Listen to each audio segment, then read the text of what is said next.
Assalamualaikum warahmatullahi wabarakatuh. Di sini kami dari kelompok 19 akan menerangkan tentang jenazah. Sebelumnya, perkenalkan nama saya Nurul Fitriani sebagai moderator dan teman saya Safiatun Nadhiro sebagai presentator. Sebelumnya saya akan membacakan rumusan masalah terlebih dahulu. Yang pertama, bagaimana hukum mensolati mayat yang bercampur muslim dan kafir? Yang kedua, apa yang harus didahulukan antara sholat fardu dan sholat jenazah? Yang ketiga, bagaimana hukum melepas sandal di makom? Yang selanjutnya yang pertama yaitu mensolati mayat yang bercampur muslim dan kafir. Dalam mensolati mayat yang kafir, Imam Abu Hanifah dan Imam Asy-Syafi'i sama-sama memandang haram hukumnya. Namun tidak hanya Imam Abu Hanifah dan Imam Asy-Syafi'i, namun hampir semua ulama juga mengharamkan untuk mensolati kaum kafir. Dalam hadis Nabi yang artinya sholatkanlah mayat temanmu, hadis riwayat At-Tirmizi. Hadis ini diriwayatkan dari Jabir Salamah bin Al-Akhwa dan Asma bin Yazid. Hadis ini termasuk hadis hasan sahih. Semua ulama tidak terkecuali Imam Abu Hanifah sepakat dalam wajibnya mensolati kaum muslim, mensolat jenazah kaum muslim, sehingga tidak ada seorang pun mensolatinya, maka berdosalah semua umat Islam.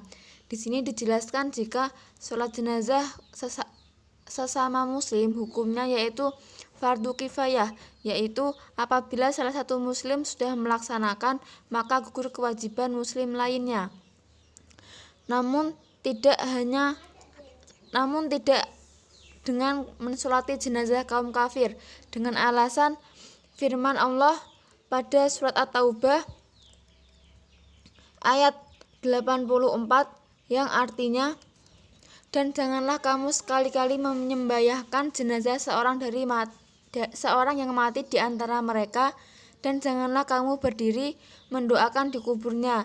Sesungguhnya mereka kafir kepada Allah dan Rasul-Nya, dan mereka mati dalam keadaan fasik. Semua ulama menggunakan dalil tersebut ketika berbicara mengenai hukum mensolati jenazah kafir.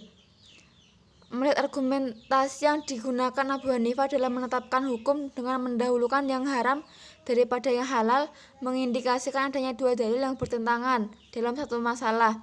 Di satu pihak menghalalkan dan di pihak lainnya mengharamkan.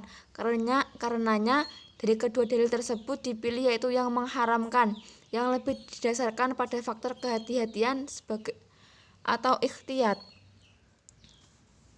Jadi menurut Imam Abu Hanifah lebih baik tidak disolatkan jenazah kaum yang bercampur muslim dan kafir. Yang selanjutnya didahulukan antara sholat fardu dan sholat jenazah. Lebih didahulukan mana antara sholat fardu dan sholat jenazah? Lebih didahulukan sholat fardu jika waktu sholat fardu sudah hampir habis. Namun jika waktu sholat fardu masih panjang, maka lebih didahulukan sholat jenazah agar jenazah tidak sampai tagayur atau berubah baunya jika lama ditunda untuk dikuburkan. Pada umumnya, sholat jenazah dilakukan setelah pelaksanaan sholat fardu. Ketika sholat Jumat, biasanya sholat jenazah dilakukan setelah sholat Jumat selesai dilaksanakan. Begitu juga ketika sholat fardu yang lain. Umumnya sholat jenazah diakhirkan. Dalam Islam, apakah sebaiknya mendahulukan sholat fardu atau sholat jenazah? Dalam kitab Al-Mahalli disebutkan bahwa jika waktu sholat fardu masih panjang, sedangkan jenazah sudah bisa disolati, maka lebih utama mendahulukan sholat jenazah terlebih dahulu.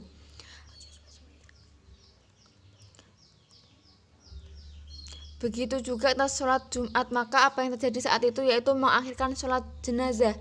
Dari sholat Jumat adalah khilaful aula atau menyalahi yang lebih utama.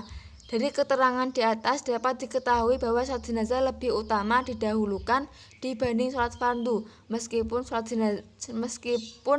dengan sholat Jumat.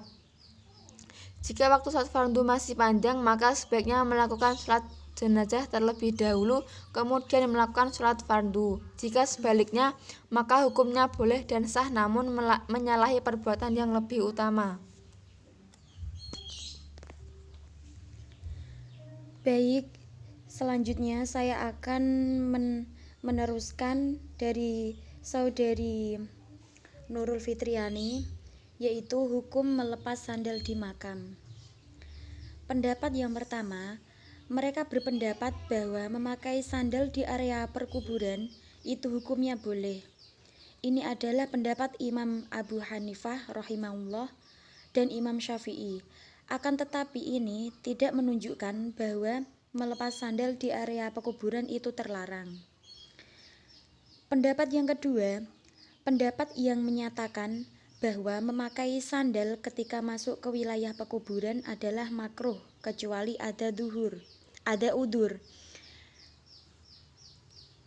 Pendapat ini lebih menguatkan akan sunnahnya melepas sandal bagi orang masuk ke area pekuburan, sebab dengan melepas sandal berarti ia lebih tawadhu serta menghormati mayit-mayit kaum muslimin.